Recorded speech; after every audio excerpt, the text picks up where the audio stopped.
और चलिए सीधे रुक कर लेते हैं अगली बड़ी खबर की और आपको बता दें स्पेन और दुबई की यात्रा से मुख्यमंत्री डॉक्टर मोहन यादव वापस लौट आए हैं और ऐसे में सीएम का विदेश दौरा काफी सफल रहा। विदेश दौरे को लेकर मुख्यमंत्री डॉक्टर मोहन यादव ने प्रेस कॉन्फ्रेंस की। मध्य प्रदेश के लिए खुलेंगे विकास के नए द्वार, ये कहा।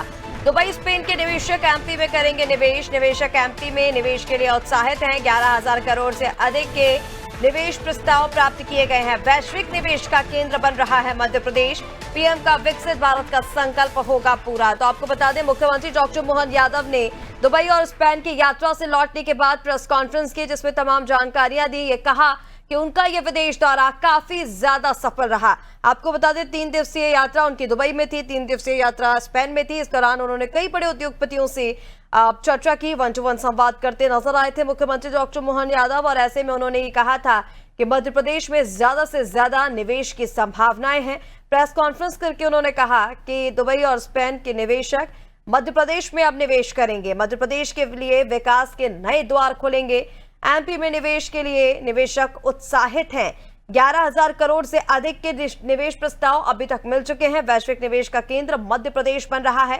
पीएम का विकसित भारत का संकल्प पूरा होगा, जिसमें मध्य प्रदेश एक स्तंभ की तरह काम करेगा।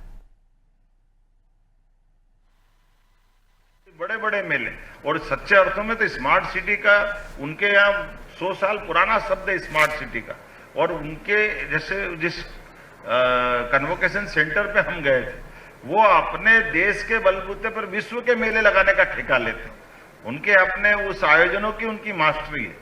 तो आप रोजगार की दृष्टि से पर्यटन के साथ साथ व्यापार व्यवसाय को बढ़ाने के लिए हमने भी एमओयू किया उनके साथ में कि अब हमारे यहाँ भी बड़े बड़े मेले लगते हैं, लेकिन ये व्यवस्थाओं के आधार पर वो इन्वेस्टमेंट भी कर रहे हैं और साथ में आयोजन कराने की पूरी तैयारी करा रहे हैं। तो ऐसे कई प्रकार के अनुभव भी आ रहे हैं उसके साथ जोड़ते हुए। तो लगभग बार्सिलोना में 3,800 करोड़ के, और उसमें भी ये जो खासकर एक हमने संबर टेक्नोलॉजी का, आमतौर पर ये जो हमारे सारे मोबाइल में डाटा इकट्ठा हो रहा डेटा, और डेटा को डेटा सेंटर देने के लिए अभी सबकी अपनी कल्पना थी कि वो डेटा सेंटर के लिए बहुत बड़ा भवन और बहुत सारी टेक्नोलॉजी और बहुत सावधानी रखना पड़ेगी। लेकिन जिस संबर कंपनी के साथ जिस 2 भाइयों ने कंपनी चालू की, दोनों ने, और मुश्किल से 4 साल पहले कंपनी चालू की, लेकिन कंपनी चालू करी 100 करोड़ से, आज की स्थिति में 1.5 लाख करोड़ की कंपनी हो गई उनकी। और पूरे विश्व में डेटा इकट्ठा करने के लिए अब वो उनने पानी की टेक्नोलॉजी लगाई कि वो पानी भी वही उनका साफ होकर के तो ठंडा करने का मशीन का तरीका ऐसे जैसे अपने कम जगह में बहुत अच्छे से काम कर सकते। तो मध्य प्रदेश सरकार की ओर से हमने अपने आईटी डिपार्टमेंट के माध्यम से लगभग 4,000 करोड़ का उनसे एमओयू किया है कि हमारे यहाँ पे भी, क्योंकि अपना ये मध्य में होने के कारण देश के लिए भी और दुनिया के लिए भी ये भविष्य की बड़ी एक अच्छी संभावना वाला क्षेत्र है। बोलने के लिए तो बहुत सारी बातें हैं, लेकिन मैं मान के चलता हूँ कि इसमें सब डिटेल मिल ही जाएगा। पर पूरा यात्रा में सब मिला करके 13 से लेकर 19 तारीख तक जो हमने अपने 16 को मैड्रिड, 18 को बार्सिलोना में एक निवेशकर्ताओं के माध्यम से 22 अंतर्राष्ट्रीय कंपनियों के साथ रणनीतिक संवाद भी किए और उनसे हमने एमओयू भी किए।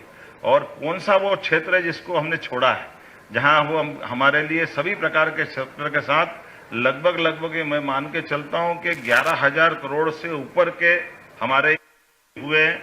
और इसी के साथ ये जो अपना 1.5 साल का समय सीमा है, इस 1.5 साल के समय सीमा के अंदर अगर कुल मिलाकर के देखा जाए तो हमने अपने 5 देशों की यात्रा अभी तक संपन्न कर ली।